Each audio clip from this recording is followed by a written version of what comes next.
Hello, everyone. Thank you so much for helping on. My name is Ransom Onyema Chidera. You can call me there. That's my Igbo name from Nigeria. And yeah, I'm a final year radiography student. I'm uh, a YouTuber and also a medical writer. To, Today, I have an amazing guest speaker with an amazing stories to share.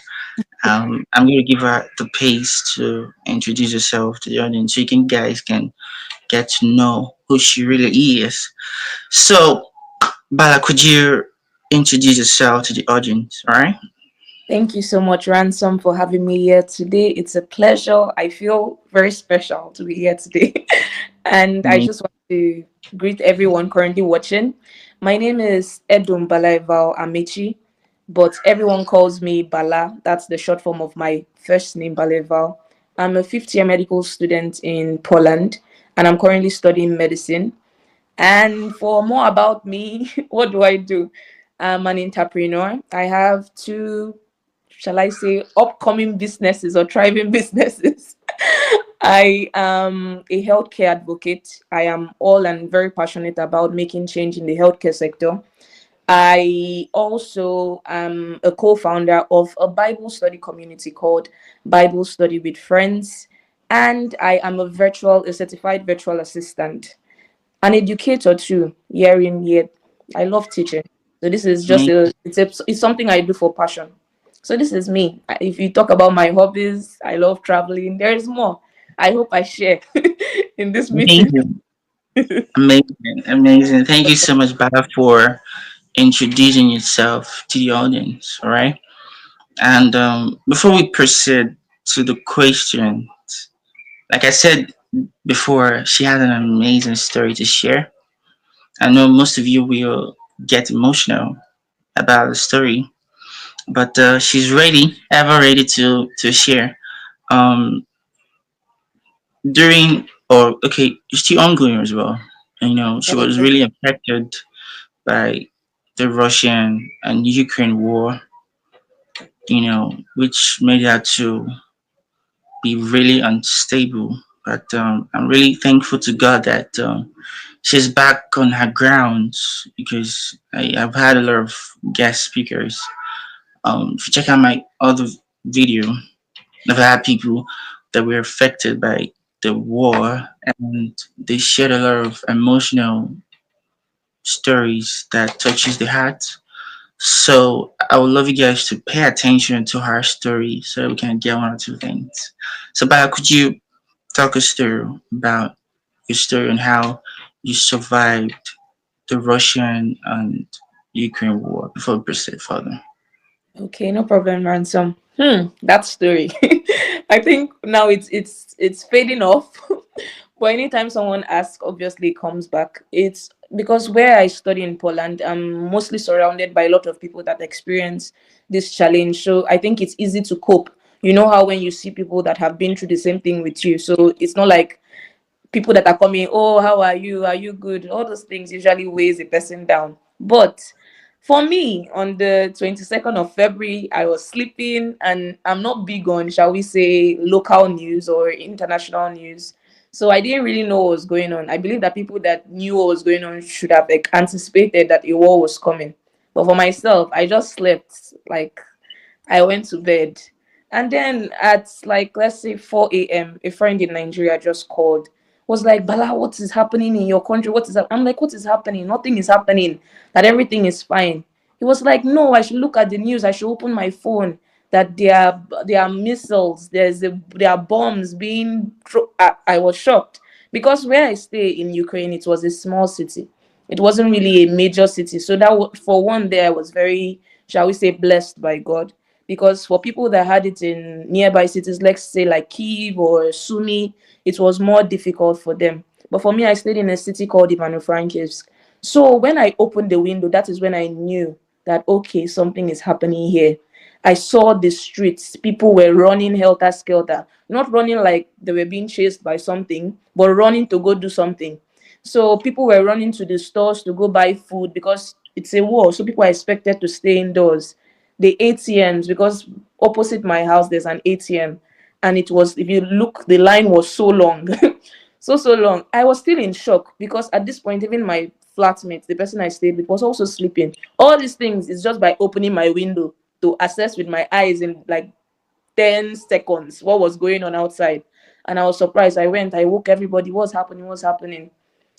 It all came like a joke. I thought maybe it's just something that I thought I was dreaming, only for us to hear after 1 hour that the airport in the city where I stayed, that they had bombed the airport. That is when we knew that things had gotten serious.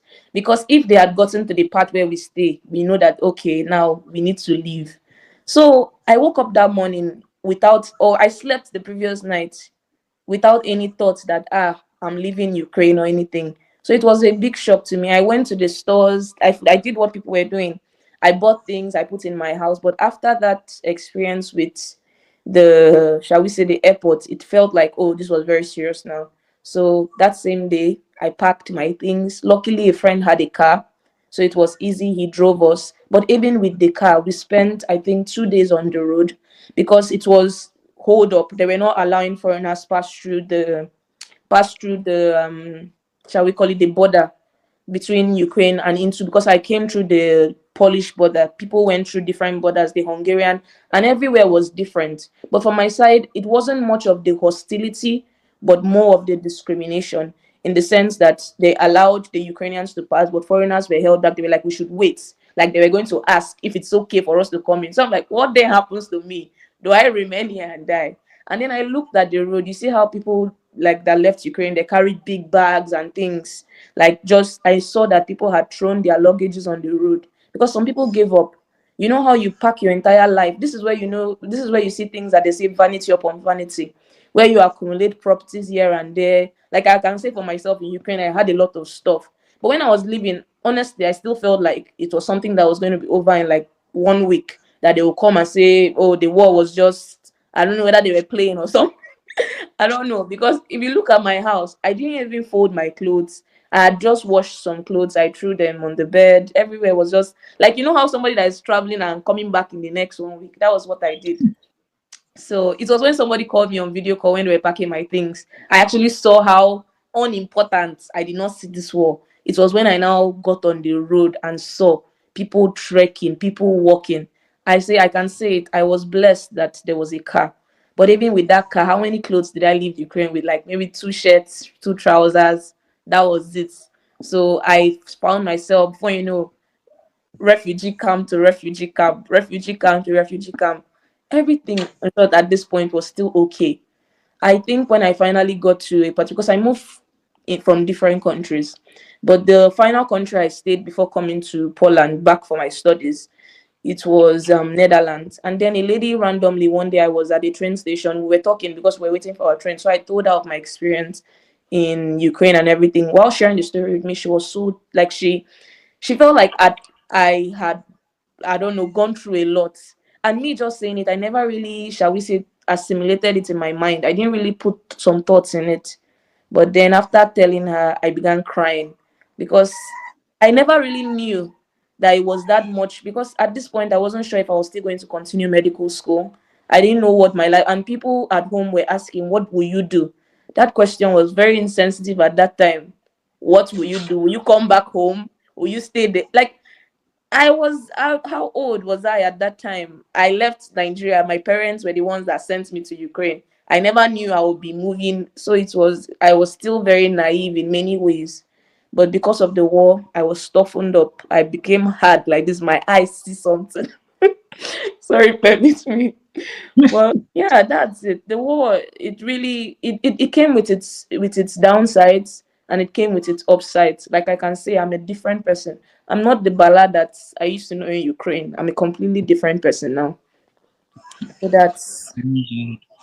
Wow. I, I told you that this a very complicated story, very inspiring as well. And you guys have heard a story about the Russian Ukraine war, and I'm really happy for her that she's back on ground because, she ignored almost everything in Ukraine, almost everything. And now she's back up, you know, to her feet. And Bala, your story is very inspiring, and I know that the audience are really inspired and enlightened about your journey thus far from Ukraine down to Poland due to the war. And thank you so much for sharing your journey with us, because I know it has inspired someone out there who's gonna watch this video. Thank you so much for sharing your story. So, Bala, let's move to the first question we have for you. Okay. So, amazing journey, right? So, tell us what really inspired your journey into medicine, and why did you choose to specialize in gastroenterology? Talk us through. Okay, so for my interest in medicine, my own, it was, shall we say, publicly imposed by the families, of course. If you do well in secondary school, you must be a doctor.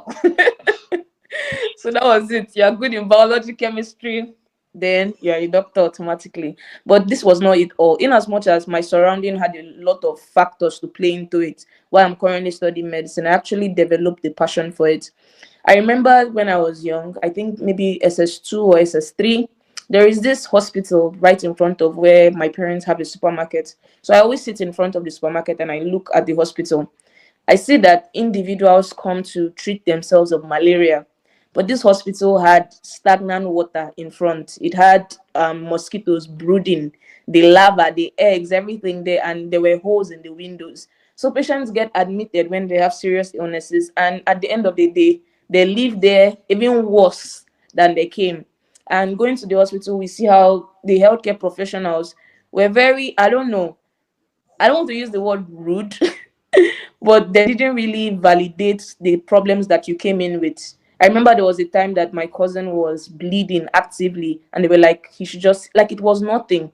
I know that, and this is not just a problem that my place suffers from, a lot of places where professionals, I know when I go to the hospitals here outside the country, you don't have any serious problem, but they care.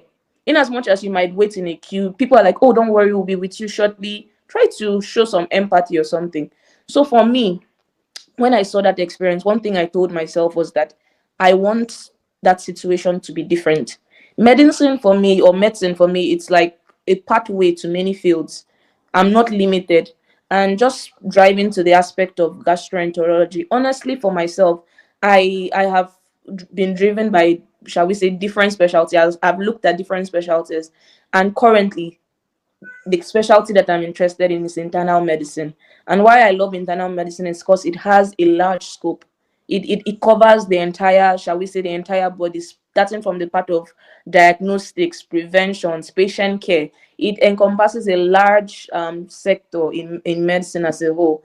And if I want to be very specific, which it's a 50-50 chance, I currently love gastroenterology, and this is due to my experience or experiences so far with the course. That's why I see it, but it's not fixed. I myself, I'm a very, shall we say, I'm a very, I don't want to use the word fluid. I'm open to new things. I'm open to change. I'm open to exploring new ideas and new fields. So right now, gastroenterology, why I picked up interest with it is last year I was open to a topic called the gut microbiome. Even before the gut microbiome, I was always interested with how the human body worked. The human body, oh, this is like the entire body. But then I now realized that the gut, that is our digestive system, had a lot to play with how our body functions. In the aspect of, a lot of time we think it's just about being obese or being thin or slim, or I don't know, but it's far more than that. Our day-to-day functions, the things that happens to a human person, the way we sleep, our sleeping patterns, all tied to how our guts is being cared for. So honestly, I was very intrigued, and for now, this is something that I'm putting my eyes on. But if something more beautiful comes up, I'll always be open to learning more. Yeah, It's amazing that you're open for other, specialties come up. yeah. You're still in your fifth year. You still have a quite a long time to go. You have to do your residency. You have to do your, I don't know how to do it in Poland, There are a lot of things ahead of you that will, Yeah. you sit down and say, hey, I'm going for this one, I'm going for that one. Mm-hmm. So wish you all the best in your specialty that you're trying to figure out and specializing in. um, Amazing question, amazing specialty, and gastroenterology is a very rare kind of like specialty in medicine. Is there Rare. anyone that yes? Because I haven't seen quite a lot of gastroenterologists. Mm-hmm. But what really inspired you? Are you looking up on someone, or is it only that topic that The topic, made obviously, you? from my own experiences personally, in which I had growing up, because for myself, growing up, I suffered a bit with some digestive issues. Let me put it that way, and Now, it always seemed now, here I told you. I okay. know there You want the is. truth? I know there is No something problem. attached.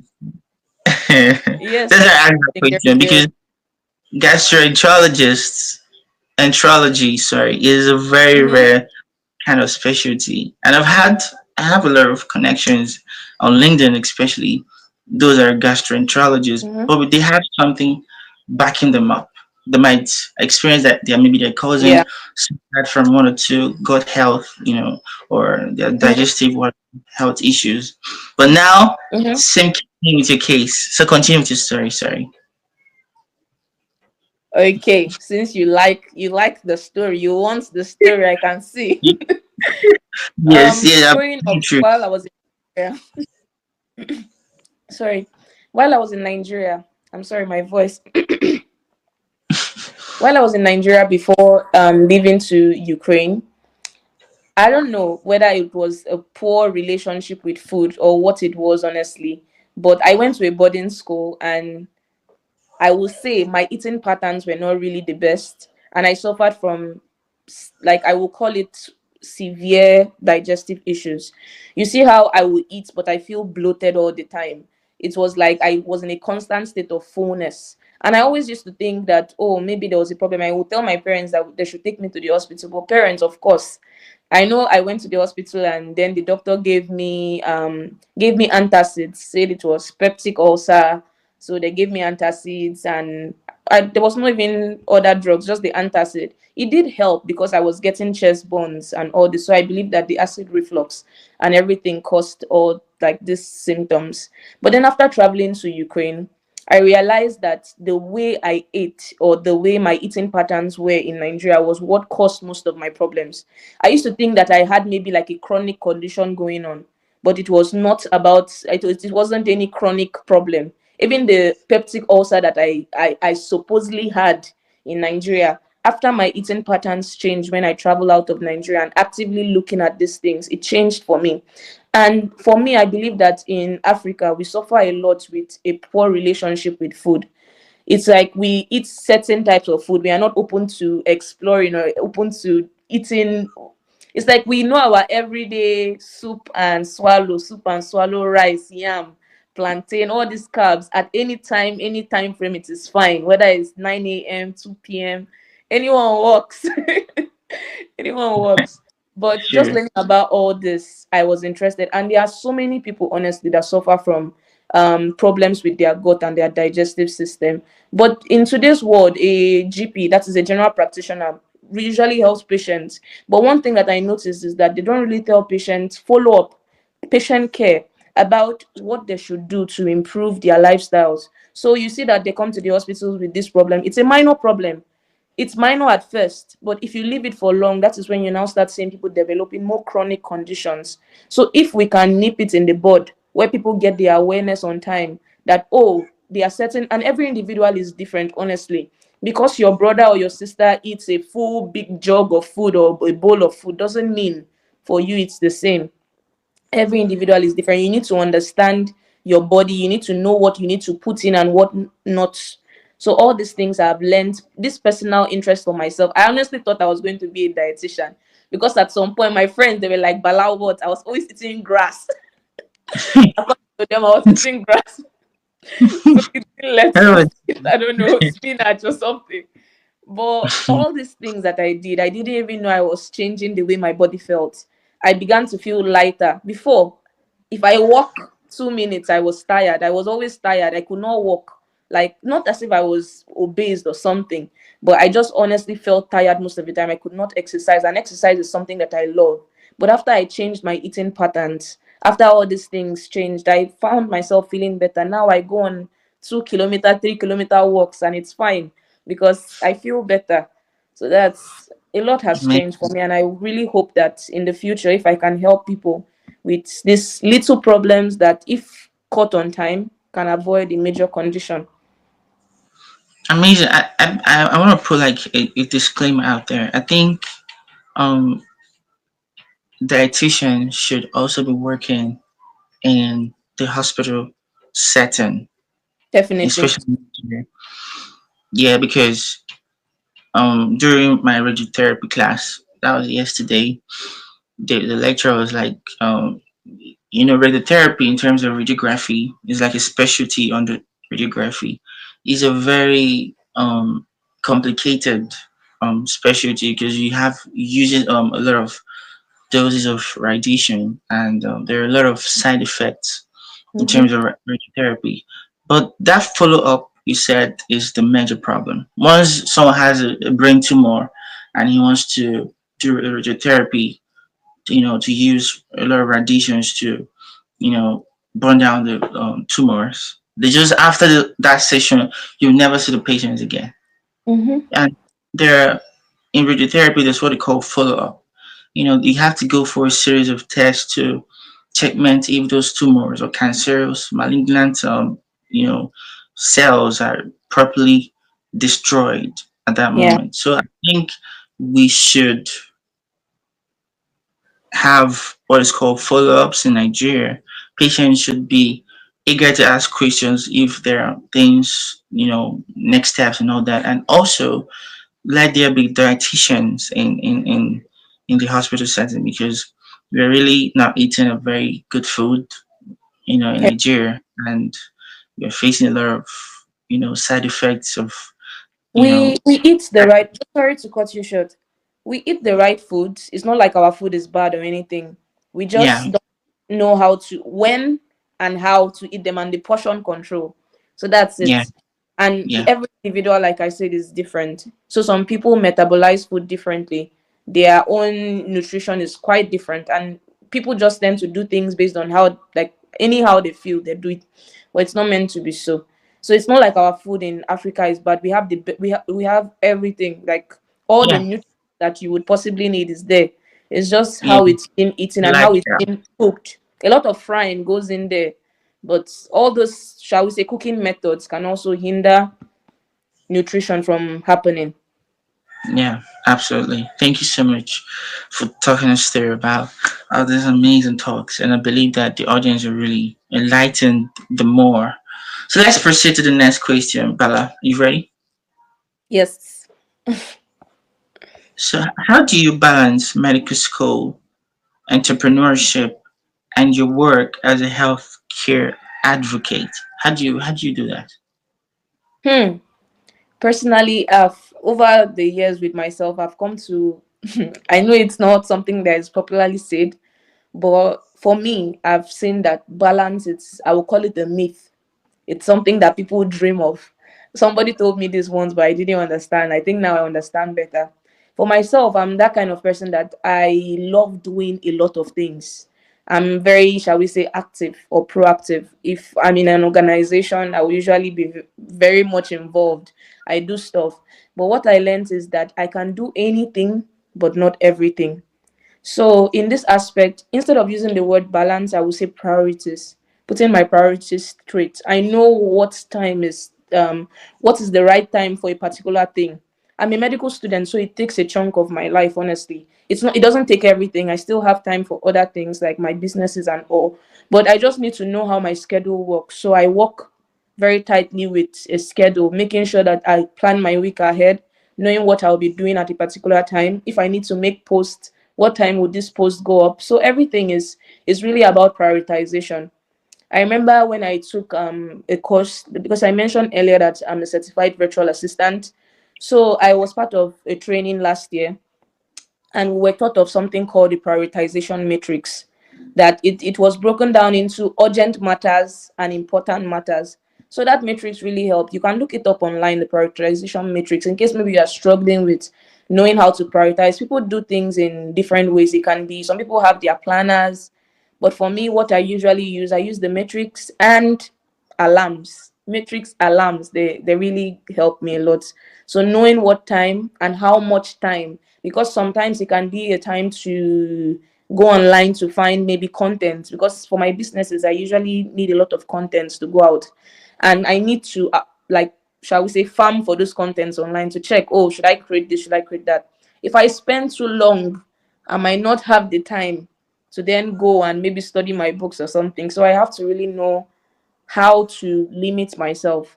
I'm not saying it's easy. I'm still a work in progress, definitely. But I've come a long way from where I began, and I've improved so far so much that I'm able to achieve so much now, with the understanding that I can do anything, absolutely anything, but not everything. Amazing, amazing. Thank you so much for talking us through on how you balance medical school with your work, and as an entrepreneur, and also as your work as a healthcare advocate. It's amazing that you don't see it as balancing. You see it as setting priorities on what's needed at that moment.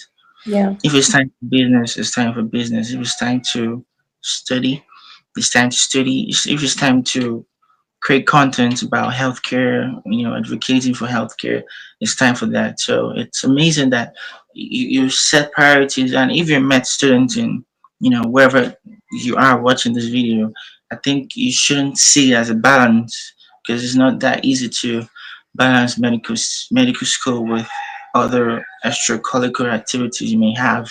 So you Mm-hmm. just have to set priorities and what's needed. If it's time to study, it's time to study. If it's time to do other activities, just give time to what's needed at that moment. So thank you so much for talking us through about it. So the next question for you is, you been mentioning about co-founding like a Bible study with friends, right? So Yeah. tell us more about that company and the impact on the medical and student community at large. Talk us Okay. through. Okay.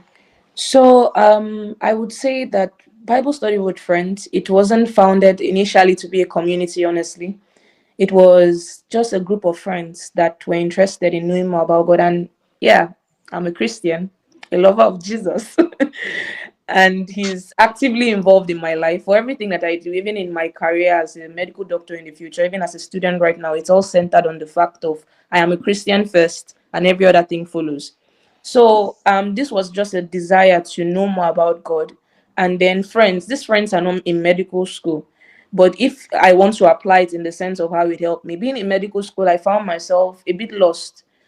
This was while in Ukraine, a bit lost. How I felt like there was a lot that I wasn't doing. Maybe I was made for more. But this kind of thing, a period in life where you are not very sure. And after the war, it gave me room because I was no more in the corner where I put myself in. I was now open. So I now went in search of God. And in this search, I found friends that were also interested in knowing more about God. Starting from 6 people, before you know, 6 people became 10, 10 became 20, 20, 30, and till 300. And it's a growing community, but this Right? community is dedicated to helping people, all individuals, whether medically inclined, every individual, know more about God. Like I say, it's a Bible study community, and it has really kept me centered, because for many things that I do now, I don't think I would do them by my own strength, if I'm being honest. For most of the passions or things, while I was in Ukraine, I wasn't active. I wasn't participating in anything. Public speaking, healthcare advocate, all this one wasn't in Ukraine. What, like, I wasn't there. But after finding Christ, it really gave me a path. It gave me perspective, because God is actively involved in every one of our lives. He cares about your career. God is not saying that He doesn't want you to be a medic. He needs us in different spheres of life. So with this Bible study community, every individual medical, non-medical, you are very much welcome to join us. We are currently studying the Bible, and it's a blast. Amazing, amazing. So if you're interested, in joining the amazing session or the amazing community, you can reach out to, Bala. Her details will be on the YouTube description below. So thank you so much for talking us through on how Bible study with friends has impact on the medical students and the community as large.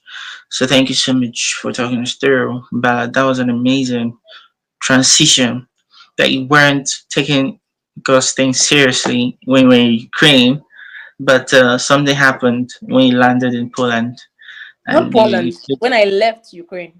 okay, when you left Ukraine. I Mhm. think there's a huge transition you have to talk us through, but there's no time for that. So I'm so happy that you're Christian.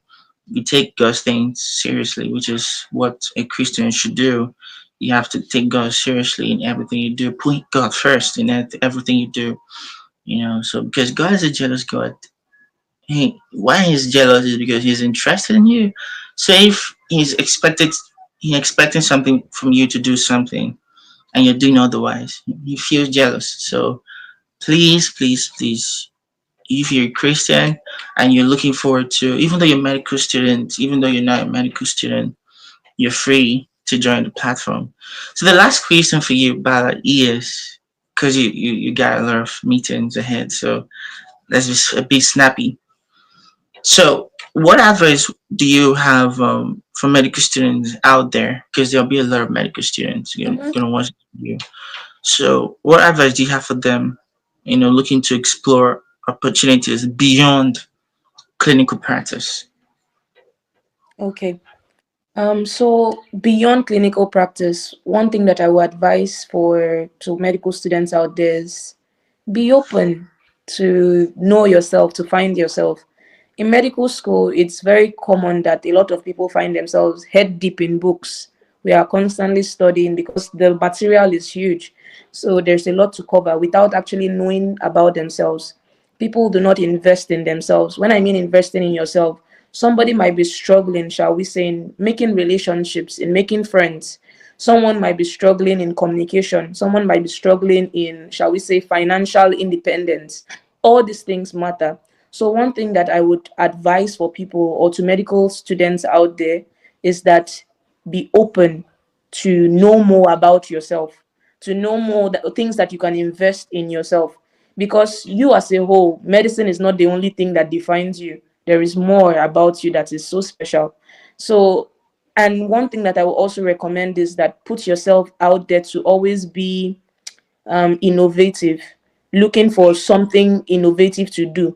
Even in your little corner, what is that thing that if you find your hands to do, it would help you like expand your horizon. Do not just be limited to the confines of just studying. Have fun. When I mean have fun, I'm saying go out with friends, go to places, visit, have good. Because one thing that I love about the war, sorry to use love, is that it brought me out of my shell. I was able to explore a lot of things. So whether in Nigeria, wherever you are in the world, even traveling to a nearby state, a nearby city, just seeing how things are done. Beyond your books, there is a big world out there. And it will be sad that after everything, you finish medical school and you don't know yourself. There wasn't much, shall we say, much added to you. When you are in radiology class, nobody is teaching you how you communicate with people out there on the streets. When you are studying anatomy, they don't teach these ones in anatomy. So you have to be open to know more about yourself, invest in yourself. Any aspect, any field that you think you are lacking as an individual in this world, pour into yourself. There's always a way out. Thank you so much, Bala, for your time today. Wow, amazing. That was amazing. An amazing nugget for medical students out there looking forward to exploring other opportunities apart from clinical practice as well. So we've come to the end of the session. So do well to watch this video to the end, and as well follow up Bala on Instagram, on LinkedIn. She's an incredible personality over there, and yeah. So if you have questions, you can drop on the comment section, or you can reach out to Bala if you have if you're needing Thank some you so much. clarity of you're trying to specialize in gastroenterology. You can reach out to Bala for mentorship and all that. So she's an Mm, educator, so she loves teaching for passion. yeah. She's really passionate about teaching, so she's open to teaching you some more. So thank you all. Thank you so much, Bala, for your time. Thank Ending you the so call. much, Ransom. It was very exciting to be here. I had an amazing time. Thank you, everybody that watched. May God bless you. Please like, share, subscribe, shout it to the top, the Ransom Onyema channel. Make sure everybody knows it. Everyone should know it. Thank you. I Oh will my! be on your I channel. love that. Please do shout it. You can go on Mountain Everest and do that. I would really Yes. love that. It's so Thank amazing. you. Bye.